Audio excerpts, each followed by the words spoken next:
Dobré. Ránko. Bajtovci. Čo sa tu deje?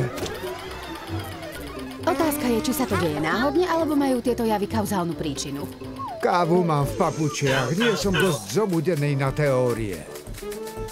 Hej, karavan, zahraj nám Dobré ráno, slniečko. Au. Toto neznelo ako slniečko. Mne to znelo ako intro k apokalypse.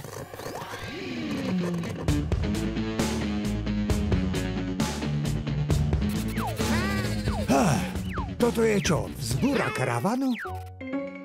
Nie, náš prístup k apke hackol neznámy útočník. Deaktivoval aj náš bezpečnostný softvér. Ale prečo?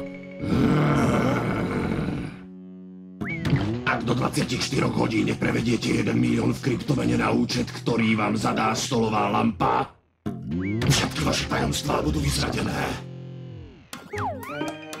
A kauzálna príčina je objasnená. Internet vecí, IoT, čo je skratka z anglického Internet of Things, pomenúva všetky zariadenia, ktoré sa označujú ako smart, teda inteligentné. Sú to nielen vaše mobilné telefóny, ale aj termostaty, robotické vysávače, práčky, vchodové zvončeky a kávovary či chladničky. Ich spoločným znakom je, že sú pripojené na internet a tým vystavujú domácnosti novým rizikám. Robotický vysávač môže napríklad načítať váš denný režim či veľkosť a dizajn domu podľa plánu upratovania, ktorý mu nastavíte. Smart televízory môžu zhromažďovať vaše hlasové nahrávky. Kamery a vchodové zvončeky zase citlivé videá. Pri kúpe IoT zariadení si vždy preverte ich výrobcu a dbajte na pravidelnú aktualizáciu softvéru. Uistite sa, že aktualizáciu máte zapnutú ako automatickú a aspoň raz za 2 roky skontrolujte, či je výrobcom stále podporovaná.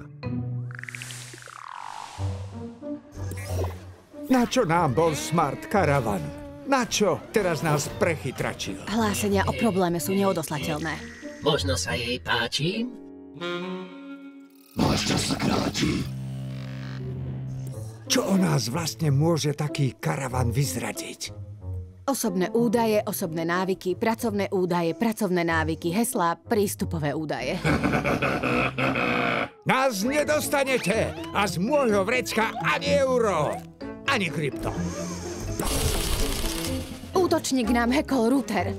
Nie, môže sa dostať k mojej dizertačnej práci. Na strane 78 mám jednu experimentálnu chybu. Umrieš statočne, Bobo Bite. Neumriem. Nájdem router a roztrhám ho v zuboch.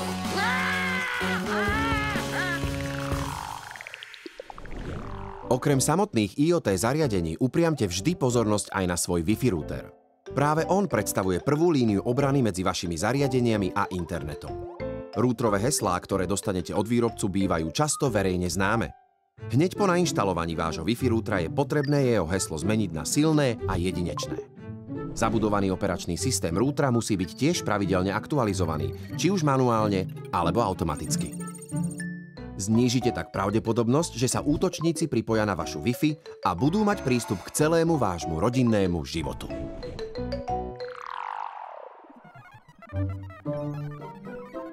Musíme ho zneškodniť.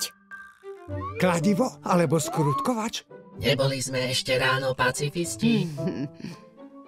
Počkať. Odkiaľ mal vlastne hacker heslo k nášmu routeru? Ozzy, zapredal si nás za konzervy? Váš čas vypršal. Ojoj. Nedalo sa to vyriešiť preinštalovaním. Levanduľový olej ničí všetky vírusy a baktérie.